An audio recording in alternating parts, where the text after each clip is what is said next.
Welcome to QLM Business News. And now for today's news stories. Trump and Harris align on tax-free tips. A rare agreement in a divisive campaign. In the intensely polarized landscape of the U.S. presidential campaign, a surprising consensus has emerged. Tips should not be taxed. Former President Donald Trump, the Republican nominee, was the first to introduce this proposal, unveiling it at a rally in June. Vice President Kamala Harris, the Democratic contender, endorsed the idea this weekend, prompting the Trump campaign to dub her "Copycat Kamala." This policy proposal is designed to appeal to Americans working in service industries, including restaurant staff, bartenders, hairdressers, and taxi drivers, many of whom rely heavily on tips as a significant part of their income. Why does this matter? Both Trump and Harris chose Nevada, a key battleground state, to announce their support for the initiative.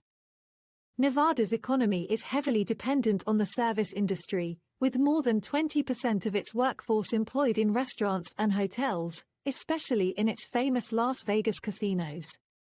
Trump has claimed that his advocacy for this policy began after a conversation with a waitress who lamented the taxes deducted from her tips.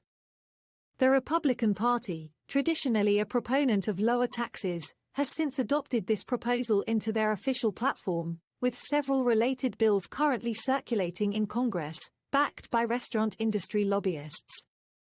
Support for the idea has crossed party lines, with even President Joe Biden's press secretary stating that he is in favor of the proposal, following Harris's endorsement.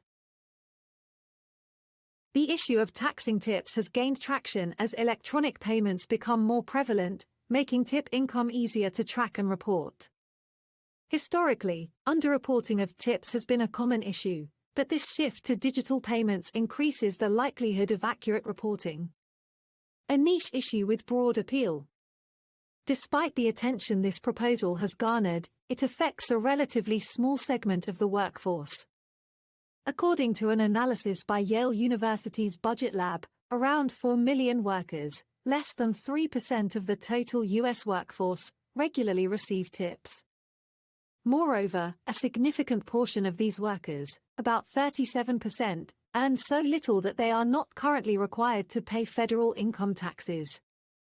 Current tax regulations. Under existing laws, employees must report any tips over $20 per month to their employer, with the federal government taxing this income to fund programs such as Social Security. States have their own tax regulations as well. In the 2018 fiscal year, Americans reported $38 billion in tip income, with an average of just over $6,000 per taxpayer. For some workers, particularly servers, tips can represent more than half of their hourly earnings, according to the National Employment Law Project. What could change? The financial implications of this proposal are still uncertain. Some bills in Congress suggest exempting tips from income tax alone, while others propose eliminating both income and payroll taxes on tips. The candidates have been vague on the specifics. The Tax Foundation estimates that such changes could cost the government at least $107 billion over a decade, with some projections even higher. While the idea of tax-free tips might seem politically straightforward, some analysts argue that it could unfairly shift the tax burden to workers who do not receive tips and potentially encourage tipping in new professions, leading to unforeseen financial consequences. Critics also suggest that this proposal could benefit employers more than workers by diverting attention from a more pressing issue. The fact that businesses are not required to pay the minimum wage to employees who receive tips. This news story is brought to you by QLM Business News, your digital media channel. Visit qlmbusinessnews.com for more business news stories. Also follow us on Facebook, X, and YouTube. To help QLM Business News bring you more news stories like this, please like, share and subscribe.